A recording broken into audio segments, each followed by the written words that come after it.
বন্ধুরা দেখুন, এটা হচ্ছে কাঁচা মিঠা আম। এই আমটাকে এই গরমের দিনে এটাকে ভালো করে ছেলে বিট নুন দিয়ে একটুখানি লেবুর পাতা ঘষে যদি খাওয়া যায়, তাহলে শরীরটা পুরো ঠান্ডা, পেট ঠান্ডা একেবারে।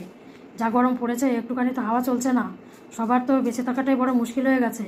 আমার ছাদ বাগানের গাছগুলো সব পুড়ে মরে যাচ্ছে বন্ধুরা, খুব কষ্ট তার জন্য মনে।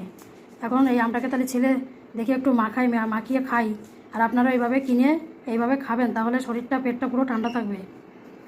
দেখুন বন্ধুরা, কাঁচা মিঠা আমটাকে কেটে এনেছি, এবারে এর মধ্যে দিয়ে দেবো একটুখানি এই বিট লবণ। এরকম কম করে ছড়িয়ে দিলাম, এই যে ছড়িয়ে দিয়ে এই বিট লবণটাকে দিয়ে এর সঙ্গে ভালো করে মিশিয়ে নেব। মিশিয়ে নিয়ে এবারে এটাকে নিয়ে এরকম করে খাবো।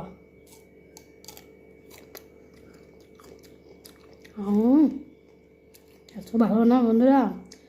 এরকম গরমের দিনে এরকম আপনারা কাঁচা মিঠা আম খাবেন, শরীরের পক্ষে খুব ভালো, আর পেট ঠান্ডা থাকবে, শরীর ভালো থাকবে।